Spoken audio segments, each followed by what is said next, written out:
My name is Oishi Mandal. I have cleared UPSC CSC 2023 and my All India rank is 399.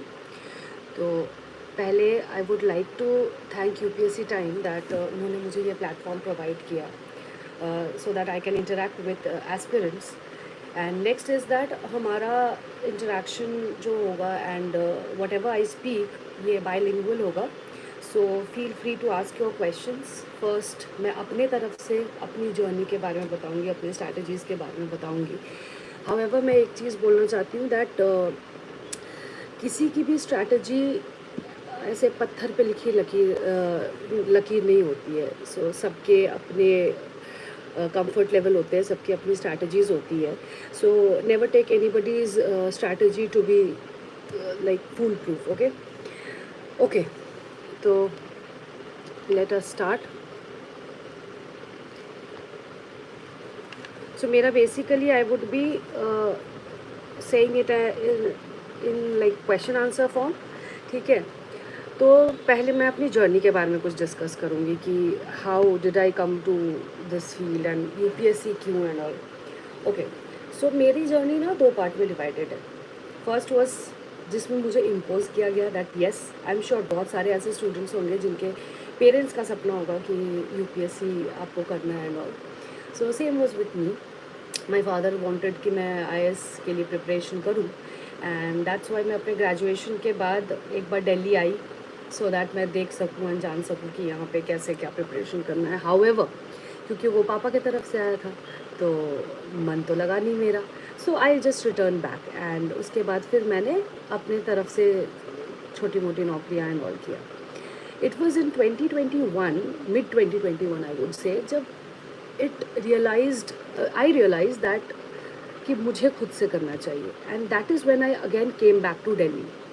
I came back to Delhi and उसके पहले मेरा, वैसे पहले मैं ये बता दूँ, ये मेरा 4th अटैम्प्ट था और इसके जो पहले 3 अटैम्प्ट्स थे उसमें मैंने प्रीलिम्स भी नहीं निकाल पाई थी मैं. उसके बाद फिर मैंने ऑप्शनल भी चेंज किया. सो बेसिकली बहुत अप्स एंड डाउन्स रहे हैं मेरी जर्नी में. सो फर्स्ट मैं बताऊँ कि मेरे जो पहले 2 अटैम्प्ट्स थे उसमें मैंने ऑप्शनल इंजीनियरिंग सब्जेक्ट लिया था. रीज़न बीइंग कि मुझे लगता था कि मे बी मैंने पढ़ा हुआ है so I will be comfortable and all. However मेरे साथ ये हुआ कि I could not manage the time. Engineering subject एक तरफ, it already has a vast syllabus, उसके बाद जीएस की प्रिपरेशन. सो बेसिकली मेरे से मैनेज नहीं हुआ. I asked one of my friend कि क्या करना चाहिए, ऑप्शनल चेंज करना चाहिए नहीं. आई एम श्योर बहुत सारे ऐसे लोग होंगे who are stuck with their optional, but वो सोचते होंगे कि ऑप्शनल चेंज करना बहुत बड़ा रिस्क है. बट आई वुड से कि अगर आपको ऑप्शनल में दिक्कत आ रही है तो you should think of changing it. And it was in 2021 कि मैंने सोचा that I would be changing my optional. अब नेक्स्ट क्वेश्चन आता है दैट कौन सा ऑप्शन लेना है, because there are so many optionals. So उसमें मैंने 3 चीज़ें दिमाग में रखी. फर्स्ट वॉज कि किस ऑप्शन में मुझे थोड़ा सा भी हो तो इंटरेस्ट आ रहा है. सेकंड वाज जिसके मटेरियल्स अवेलेबल हो. एंड थर्ड इज़ किस ऑप्शन में मुझे ओवरलैपिंग चीज़ें मिल रही हैं. सी रीज़न बीइंग दैट कि हमें ना ये एग्ज़ाम क्लियर करना होता है, हमें इसमें पीएचडी नहीं करनी है. So we have to find the best route possible जो हमें जल्दी से जल्दी अपने लाइक मंजिल तक पहुंचा दे. And that should be everybody's approach I think. So then after thinking I thought of political science and international relation. I came to Delhi. उसके पहले मैंने सोचा था कि हाँ मैं PSIR से ही करूँगी. एंड यहाँ पे मैंने I would like to say one thing more that मैंने GS की कोचिंग नहीं ली थी. हाउएवर मैंने पॉलिटिकल साइंस की कोचिंग ली थी. तो that help me a lot because मेरे लिए वो सब्जेक्ट बहुत नया था. So I felt that if I can afford so I would be going for political science and international relation की coaching. I did it from Shubhra Ranjan ma'am's coaching and it took me मतलब उस course को ख़त्म होने में approximately 8 months लगे. so उस time का prelims I could not clear and then came 2022 का prelims. ओके, तो अब हम बेसिक से स्टार्ट करते हैं. ठीक है, फर्स्ट इज़ कि प्रिपरेशन कैसे करें. GS1 है, CSAT है, how to prepare. See CSAT के लिए मेरा बैकग्राउंड इंजीनियरिंग था, तो मुझे थोड़ा सा फ़ायदा हुआ, आई वुड नॉट लाई। इसलिए मैंने ज़्यादा प्रिपरेशन सीसैट के लिए नहीं किया था। हाउएवर सीसैट के लिए मैंने टेस्ट्स बहुत दिए थे। मैं हर वीक में एक सीसैट का टेस्ट देती थी, सो दैट मैं टाइम मैनेज कर सकूँ, बिकॉज 2023 का prelims, even I struggled with CSAT, जबकि इसके पहले मुझे सीसैट ईजीली बनते थे। सो वहाँ पे व्हाट आई नोटिस्ड वाज कि क्वेश्चंस बन रहे थे, बट मेरा टाइम मैनेजमेंट गड़बड़ था। सो अगर मुझसे पूछा जाए कि सीसैट के लिए करना क्या चाहिए, फर्स्ट आई वुड से कि टेस्ट देना चाहिए, बिकॉज अनटिल एंड अनलेस हम लोग के एप्टीट्यूड में ही हो that we solve the question, जब हम वहाँ पे जाए and we have to solve it here. आपने नंबर सिस्टम पढ़ लिया, आपने परम्यूटेशन कॉम्बिनेशन पढ़ लिया, आपने 100 फार्मूलेज रट लिए, बट जब एप्लीकेशन पे आता है तो हम थोड़ा सा पीछे हो जाते हैं। रीज़न बीइंग दैट कि जब हम फार्मूलेज बहुत पढ़ लेते हैं तो क्या होता है कि हम जब कोई क्वेश्चन देखते हैं ना, हम सोचने लगते हैं कि अच्छा इसमें कौन सा फॉर्मूला लगेगा, but that approach should not be there. वहाँ पे जब हम ये सोचने लगे सीसैट के क्वेश्चन में कि कौन सा फॉर्मूला लगेगा, we kill time, I would say कि वहाँ पे हमारा टाइम चला जाता है। So rather than going for formula based, I think it would be best अगर आप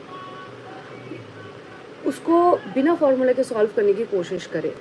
and also I would say कि 2-3 चैनल्स भी हैं जो मैंने सीसैट के लिए देखा था, वो बेसिकली एसएससी के चैनल्स हैं। तो जिन जिन पे मुझे डाउट होता था, I use to go and देख लेती थी वो चैनल, और उसमें मुझे कुछ शॉर्ट लाइक ट्रिक्स एंड वो मिल जाते थे। तो मैं उस चैनल का नाम बता देती हूँ आप लोगों को फॉर योर कन्वीनियंस, मैं लास्ट में बता देती हूँ आप लोगों को उसका नाम। नेक्स्ट इज़ दैट कि टाइम मैनेजमेंट कैसे करना है सीसैट का। तो what I use to do कि कॉम्प्रिहेंशन में पहले करती हूँ। सी हमारे सीसैट में 80 क्वेश्चंस हैं, उसमें से अप्रॉक्सीमेटली 27 कॉम्प्रिहेंशन है। तो होता क्या है कि कॉम्प्रिहेंशन आई हैव सीन कि अगर हम लोग स्टार्टिंग में हमने कॉम्प्रिहेंशन कर लिया, it would take around 45 to 50 minutes comprehension complete करने में। एंड आफ्टर दैट जो हमारे पास टाइम बच जाता है, we can spend it on maths. उससे दो चीज़ें होंगी। फर्स्ट, आप प्रेशर में नहीं आएंगे कि आपने कोई अभी तक आपने OMR भरा भी नहीं है, आपके 27 और 25 to 27 क्वेश्चंस आपने ऑलरेडी भर दिया होगा। सेकेंड इज़ दैट कि मैथ्स जो होता है ना, वो थोड़ा टाइम कंज्यूमिंग होता है, एंड यू काइंड ऑफ जब आप सॉल्व करते हो ना, आप टाइम का आप ट्रैक नहीं रख पाते हो। You are just solving one question, थोड़ा देर बाद यू विल बी सीइंग कि हाँ 15 मिनट हो गया। सो उससे क्या होता है कि यहाँ पे हमने मैथ्स भी सॉल्व नहीं किया, और कॉम्प्रिहेंशन जो सॉल्व हो सकता था हमने वो भी नहीं करा। सो मेरी स्ट्रैटेजी थी कि I would first solve comprehension, जब वो कंप्लीट हो जाए then I move on to maths, so that मैं आराम से मैथ्स सॉल्व कर सकूँ। ओके गाइज, मैं ना लास्ट में क्वेश्चंस आप लोगों के लेती हूँ, if you have no problem, ठीक है। अब आता है जीएस के लिए मैंने क्या किया। फर्स्ट, जितने भी बेसिक बुक्स हैं, आई एम श्योर कि एस्पिरेंट्स को बेसिक बुक्स के बारे में पता है, फिर भी I would like to share कि मैंने कौन कौन सी बेसिक बुक्स पढ़ी, ठीक है। पॉलिटी के लिए लक्ष्मीकांत, और मैं जो भी बेसिक बुक बोल रही हूँ, ऑलवेज रिमेंबर कि इनके साथ मैंने करंट अफेयर्स को भी इंक्लूड किया हुआ है, that basic books red with current affairs, ये दोनों मिलके मैं टोटल एक क्या बोलूँ, it is a part of the preparation कि आप बेसिक भी पढ़ रहे हो, उसके साथ साथ आप साथ में उसके करंट्स भी देख रहे हो। सो फर्स्ट इज़ पॉलिटी के लिए I prefer Laxmikanth. Second is economics, उसके लिए मैंने मृणाल सर के नोट्स पढ़े, मैंने उनकी क्लास नहीं ली थी, मैंने उनके नोट्स ही पढ़े थे। थर्ड इज़ हिस्ट्री में when we talk about ancient and medieval, so मुझे पर्सनली बहुत डिफ़िकल्ट लगता था, वो मुझे याद भी नहीं होते थे। सो उसमें मैं करती थी कि आई यूज़ टू रीड NCERT जब भी मुझे टाइम मिलता था, like a story book. And जब प्रीलिम्स बहुत पास था ना, आई यूज़ टू सॉल्व PYQs, और PYQs में एक बार सॉल्व करने के बाद मैं 3-4 बार उसको रिवाइज करती थी, सो दैट एटलीस्ट अगर वहाँ से आए तो I do not miss on it. And I would say कि एंशिएंट और मीडिएवल में आपको ना इस प्रिपरेशन में उतना ही टाइम देना होता है जितना उसका आपको लाइक जितने क्वेश्चंस प्रोबेबल है। किसी भी सब्जेक्ट में बहुत ज़्यादा टाइम दे देना और किसी में बिल्कुल भी टाइम नहीं देना, ये it can be counterproductive. So there should be a balance. Next is modern के लिए स्पेक्ट्रम एवरीबडी नोज़, और मैंने स्पेक्ट्रम फर्स्ट रीडिंग मैंने जब की थी तो मैंने हाईलाइट कर दिया था कि कौन कौन सी इंपॉर्टेंट चीज़ें हैं, so that it is itself काफ़ी मोटी बुक है, तो इसलिए मैंने हाईलाइट करके रख दिया था। And second reading third reading में मैंने बस वो हाईलाइट्स जो थे वो मैं पढ़ लेती थी। अदर देन दैट मेरे पास एक उड़ान की ओनली आईएएस की एक पतली सी मॉडर्न हिस्ट्री की रिवीजन काइंड ऑफ मॉड्यूल थी, तो अगर आपने स्पेक्ट्रम कंप्लीट किया है तो उससे आप रिवाइज़ कर सकते easily. What I use to do कि मैं उसको रखती थी उड़ान को, और स्पेक्ट्रम में या फिर टेस्ट सीरीज़ अगर मैं कुछ दे रही हूँ उसमें अगर मुझे कुछ नया मिल गया जो कि उस बुक में नहीं है तो I use to write it down. तो क्या होता था, वो जो एक पतली सी बुक है ना वो बहुत एक होलसम सी बन जाती थी। एंड प्लस आपको ऑब्वियसली आपको फिल्म्स के पहले यू वुड वांट कि आप सारे हर चीज़ रिवाइज़ करो, तो रिवीजन के लिए आसान होता है वो। Third is geography. Geography is 11th-12th की एनसीईआरटी मैंने की थी जोग्राफ़ी के लिए। हाउएवर कुछ टर्म्स होते थे जोग्राफ़ी में जो जिसके बारे में मुझे क्लैरिटी नहीं मिल पाती थी, जैसे कि ओशनोग्राफी हो गया, एल नीनो, ला नीना, ठीक है, आईओडी हो गए। ये जो टर्म्स है जिनके बारे में मुझे एनसीईआरटी में उतने डिटेल्स में नहीं मिलता था, I use to refer to पीएमएफआईएस का जोग्राफ़ी का एक बुक आता है, you can go for the book, और आपको ऑनलाइन भी मिल जाएगा एनी विच वे। तो मैं बस वो जो स्पेसिफिक टर्म्स है मैं उनको उसमें से देख लेती थी, उसका फॉर्मेशन का प्रोसेस, कहाँ पे हाई प्रेशर है, कहाँ पे लो प्रेशर है, एंड एवरीथिंग ये मैं वहाँ से देख लिया करती थी। And I use to make short notes. मेरे पास ना ऐसे आई यूज़ टू लाइक A4 को ना मैं हाफ़ कर दिया करती थी, और उसमें ना एकदम बहुत छोटे छोटे नोट्स लिखती थी पॉइंटर्स के फॉर्म में ज्योग्राफी में। जैसे कि एल नीनो में I use to make a diagram, और कहाँ हाई प्रेशर है, कहाँ लो प्रेशर है, कौन सा ओशन है, एंड एवरीथिंग वो मैं ना छोटे छोटे लिख के रख देती थी। और हर चैप्टर का ऐसा छोटा छोटा मैंने 4-5 पेज का नोट बनाया हुआ था। उससे क्या होता है, अगेन आई वुड से कि आप कितना पढ़ते हो उससे भी इम्पॉर्टेंट है कि आप कितना रिवाइज़ करते हो। प्रीलिम्स में जाने से पहले आपका रिवीजन हो रहा है कि नहीं, क्योंकि यू नो लास्ट मोमेंट में क्या होता है कि आपको रहता है कि ओके अभी मैं जस्ट 2-3 घंटे में निकलने वाली हूँ या निकलने वाला हूँ, एंड मुझे देखना है कि सारा चीज़ है कि नहीं। आपके पास ये छोटे छोटे हैंड बुकलेट्स होंगे ना, तो आप जल्दी से उसको देख सकते हो, तो आप ना इटसेल्फ थोड़े कॉन्फिडेंट फील करोगे।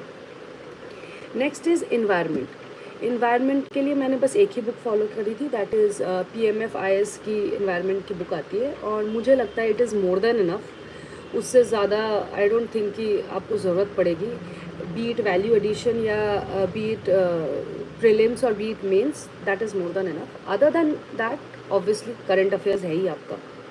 उसके बाद साइंस एंड टेक का I referred only to magazines, जो करंट अफेयर्स के हमारे मैगजीन्स आते हैं विजन के, बस वो, एंड अगर कुछ न्यूज़ में नया है तो दैट्स इट। और साइंस एंड टेक का अलग से मैंने कुछ नहीं किया। उसके बाद फिर एम आई मिसिंग समथिंग, उसके बाद एक इकोनॉमिक्स हो गया, साइंस एंड टेक हो गया। प्लीज़ गाइज अगर मैं कुछ मिस कर रही हूँ तो बता दो। ओके, करंट अफेयर्स कहाँ से करें? Current affairs first of all I would say कि when I used to go to library, मैंने नोटिस किया था कि बिकॉज ऑफ मैगजीन्स लोग न्यूज़पेपर बिल्कुल नहीं पढ़ते। उनको लगता है कि okay fine, I have my magazine और मैं मैगज़ीन कर लूँ एंड दैट्स इट। नहीं, you can not miss the newspaper. आपको न्यूज़पेपर करना ही है। रीज़न बीइंग आपको वो तीनों स्टेज में काम आएगा, प्रीलिम्स में भी, मेंस में भी, इवन इंटरव्यू में तो बहुत ज़्यादा, बिकॉज न्यूज़पेपर्स आपको ओपिनियन आपका फॉर्म करने में हेल्प करता है। ओके, न्यूज़पेपर मैंने कौन सा करा था? पहले मैंने newspaper first I refer to the Hindu, but Hindu मुझे थोड़ा सा एक टाइम के बाद मुझे उतना रेलिवेंट नहीं लगा, so I shifted to Indian Express. Any which way कोई भी न्यूज़पेपर अच्छा है, बट मैंने इंडियन एक्सप्रेस पे क्यों शिफ्ट किया था, late me explain. Indian express में 3 पेजेस होते हैं, 3-4 पेजेस, एंड मुझे लगता है कि हमारे प्रिपरेशन के लिए वो बहुत इंपॉर्टेंट है। First is the explained page, जिसमें करंट में जो चीज़ें उसको अच्छे से एक्सप्लेन किया जा रहा है। Second is the ideas page, and third is one special page जो वो करते हैं, दैट इज़ यूपीएससी स्पेशल। तो ये 3 पेजेस बहुत इंपॉर्टेंट होते हैं उसके, मतलब मैंने तो वो थॉरली किया था। एंड बहुत सारे स्टूडेंट्स मुझसे पूछते हैं कि हमें उसका नोट्स बनाना है कि नहीं। सी, न्यूज़पेपर का note banana is a huge task. आप न्यूज़पेपर पढ़ रहे हो, उसमें आपको 2 आवर्स लग रहे हैं, उसके बाद फिर आप उसका नोट्स बनाओगे। तो अगर आप ऐसे करोगे तो तब तो फिर 3-4 घंटे आपके उसी में चले जाएँगे, एंड उतने घंटे नहीं लगाने होते हैं। So what I use to do was कि मेरे पास एक छोटी डायरी रहती थी। जभी भी ऐसा कुछ न्यूज़पेपर में मुझे कोई ऐसा इंटरेस्टिंग चीज़ दिखा या कोई डेटाज़ दिखे किसी चीज़ के रिलेटेड, जैसे कि बहुत बार आपके ओपिनियन सेक्शन में या एडिटोरियल्स में भी जो बड़े बड़े एडिटोरियल्स आते हैं उसमें बहुत सारे डेटाज़ रहते हैं। I use to write those datas. या फिर अगर कभी GLOF के बारे में कुछ दिन पहले GLOF के बारे में आया था, गोल्डीन के बारे में आया था, तो I use to write those keywords in a diary, और उसके साइड में I use to just mention a line,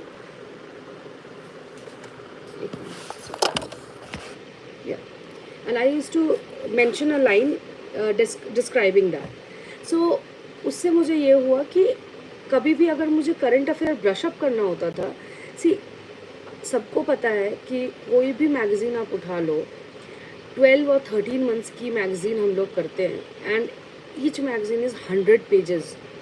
वो बहुत डिफ़िकल्ट है रिवाइज़ करने में, अनटिल एंड अनलेस आपने उसके नोट्स बना रखे हो, ठीक है। और मुझे नहीं लगता नोट्स बहुत लोग बनाते होंगे उसका, बिकॉज़ वो खुद में कंप्लीट करना एक ह्यूमंगस टास्क होता है।